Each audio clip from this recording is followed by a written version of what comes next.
On one August afternoon in southern Italy, the largest army Rome had ever sent to war marched forward, certain it was about to win. By sunset, most of those men were dead. They were not outfought. They were not even beaten the way armies are usually beaten. They were surrounded, packed so tightly they could no longer lift their swords, and killed where they stood. The man who did this had a smaller, hungry army of a dozen different peoples. His name was Hannibal. What he did on that plain became the most studied battle ever fought. A trap so perfect that for 2,000 years, generals have tried to repeat it and failed. This is exactly how he did it. To understand that afternoon, you have to go back 2 years, to the moment a Carthaginian general did something no one thought was possible. He brought a war to Italy over the top of the Alps. Carthage and Rome were the two great powers of the Western Mediterranean, and they were fighting for all of it. Hannibal did not wait to be invaded. He marched an army out of Spain, through the mountains, and straight into the Roman heartland. Twice the Romans marched out to stop him. Twice he destroyed them. At the river Trebia, he lured a Roman army across freezing water and cut it apart. The Romans were learning too slowly that this man thought differently than any enemy they had faced. The next year was worse. On the shore of Lake Trasimene, Hannibal hid his whole army in the morning fog along the road. A Roman army marched into the ambush without ever seeing it coming. 15,000 men died in a few hours. Rome was in shock. 2 armies gone in 2 years. So Rome made a decision that felt like strength and would end in catastrophe. It would raise the biggest army in its history and crush Hannibal once and for all. They gathered 8 legions, doubled in size, and paired them with just as many allied troops. All told, around 80,000 infantry and 6,000 horsemen. It was almost twice the size of Hannibal's army. On paper, it could not lose. But an army that size needed a leader. And here Rome made its first mistake. Command was split between 2 consuls, 2 men who could not have been more different, and who took turns commanding on alternating days. One was Lucius Aemilius Paullus, older and cautious. He looked at the flat, open ground Hannibal was offering and saw a trap. He wanted to wait, to fight somewhere the enemy cavalry could not run free.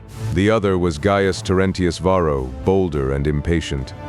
He had a huge army and an enemy in front of him, and he did not want to hear about waiting. He believed sheer weight of numbers would settle it. Because the 2 consuls disagreed, they simply took turns.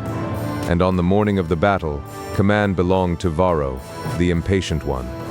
He had already decided. The great army would attack. Hannibal had chosen this place on purpose. A wide plain beside the river Aufidus, in the blazing heat of an Italian August. Flat, open, and perfect for the one thing he had that Rome did not. Better cavalry. His army was smaller but hardened by years of war. Gauls from the north, tall and fierce, fighting half-naked with long swords.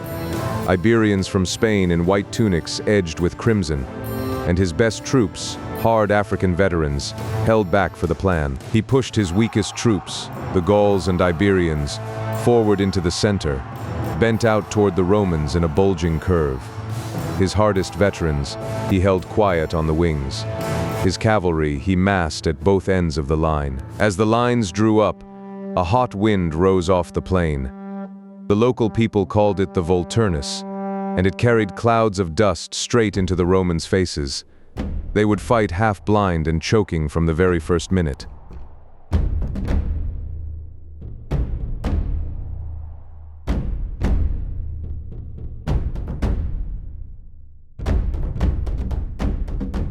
The Romans looked at that bulging center and saw exactly what they wanted to see. A weak point. A place to smash straight through with the massed weight of 80,000 men. So they made their formation even deeper than usual, a giant battering ram of flesh and iron, and drove it at the middle of Hannibal's line. It was the natural thing to do. It was also exactly the plan. The 2 lines crashed together in the center. The noise, the dust, the press of bodies. And at first it went exactly the way Rome expected. The Carthaginian center began to give ground. The bulging crescent flattened, then began to cave inward. To the Roman soldiers pushing forward, it felt like winning. They shoved harder, pouring deeper into the enemy line, hungry to break through and end it. But the center was not breaking. It was retreating on purpose. Slowly, in order, the Gauls and Iberians pulled back, trading ground for time, and the Roman advance stopped being an advance. It became a funnel. And now, on the wings, the trap Hannibal had been holding began to move. His African veterans, fresh and silent, had been standing on both sides of the funnel this whole time. Meanwhile, the real hammer had already fallen at the edge of the field. On the left, Hannibal's heavy cavalry under Hasdrubal smashed into the Roman horsemen and simply overwhelmed them. The Roman cavalry broke and fled. But Hasdrubal's riders did not chase them off the field. They did something far more disciplined and far more deadly. They wheeled around behind the entire Roman army. They charged the allied cavalry on the far wing from behind, scattered them too, and then turned inward toward the exposed backs of the Roman infantry. The last gate was closing. Picture it from above. 80,000 Romans, driven deep into a pocket that was now closing on every side. Veterans pressing in from the left. Veterans pressing in from the right. Cavalry sealing the rear. This was the moment. The thing that had looked like a Roman victory, the caving center, had never been a victory at all. It was the bait. The whole battle had been built to bring them here. The Carthaginian center, which had bent so far back, now held. And the two wings of African veterans turned inward and slammed into the sides of the packed Roman column at the same instant. The effect was immediate and horrifying. The Romans on the outside of the mass were fighting on three sides at once. The Romans on the inside could not even reach the enemy. They were crushed together by their own numbers. The size that was supposed to guarantee victory had become a death sentence. The bigger the Roman army was, the worse the trap worked. Men fell and were trampled by their own comrades before an enemy ever reached them. There was no room to swing a sword, no room to lift a shield, no way to run, because behind every man was another man, and behind him the enemy. The great army had become a single trapped animal. From the outside, the Carthaginians no longer had to win a battle. They only had to keep the ring closed and work inward, rank by rank. What happened next was not really a battle. It was hours of killing. The August sun climbed and beat down on the plain. Dust hung in the air, mixed with the sound of it. The circle of Carthaginian soldiers pressed inward, and the trapped army grew smaller, hour after hour. Somewhere in that mass was the cautious consul, Paullus, the man who had warned against this ground. He had been wounded early by a slingstone. Now he sat, bleeding, and refused to flee. He died there among his men. Around him died a staggering roll of Rome's leaders, both consuls of the year before, dozens of senators, hundreds of the young nobles who were meant to be the next generation of Roman commanders. By the time the sun went down, tens of thousands of Roman soldiers lay dead in an area only a few miles wide. Ancient writers put the number as high as 70,000. Even the careful estimates say around 50,000 in a single day. It remains one of the bloodiest single days in the history of warfare. Whole families back in Rome lost every man they had sent. There was hardly a household in the city not in mourning. For Hannibal, it was the perfect battle. He had destroyed an army nearly twice his size and lost fewer than 6,000 of his own, most of them the brave Gauls who had held the bending center. That night, one of his cavalry commanders, Hannibal, came to him with a simple message. Push on. March straight for Rome. In a few days, Hannibal said, you could be dining in victory on the capital. Hannibal hesitated. His army was exhausted, and he had no siege engines to break through the greatest walls in the world. He said no. Hannibal answered with a line history never forgot. You know how to win a victory, Hannibal, but you do not know how to use one. Historians have argued about that choice ever since. Could Hannibal have taken Rome that autumn? Probably not. But Cannae had done something almost as dangerous.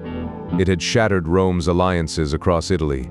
City after city in southern Italy abandoned Rome and went over to the winning side. The greatest city of the south, Capua, opened its gates to Hannibal. For a moment, it looked like the beginning of the end for Rome. And here is the twist that makes this a Roman story, and not only a Carthaginian one. Rome did not surrender. Faced with the worst military disaster in its history, the Senate refused even to discuss peace. They forbade the very word surrender. They refused to ransom their own captured men, to prove they would keep fighting. They armed slaves and boys. Rome would lose soldiers, cities, and battles, but it would not lose its nerve. And slowly, Rome learned the lesson Hannibal had taught it. It stopped meeting him in the great pitched battles he always won. Instead, it shadowed him, wore him down, and struck at Carthage where he was not. 14 years after Cannae, a Roman army finally beat Hannibal in the field, in his own homeland, at a place called Zama. Carthage lost the war. Hannibal had won the perfect battle and still lost everything. But Cannae never faded. For more than 2,000 years, generals have studied that single afternoon and dreamed of repeating it. The perfect encirclement. The smaller army that swallows the larger one whole. It became the ideal every commander chases and almost none achieve. A battle so complete it turned a defeat into a word for perfection. If stories like this are worth your time, subscribe and march with us for the next one.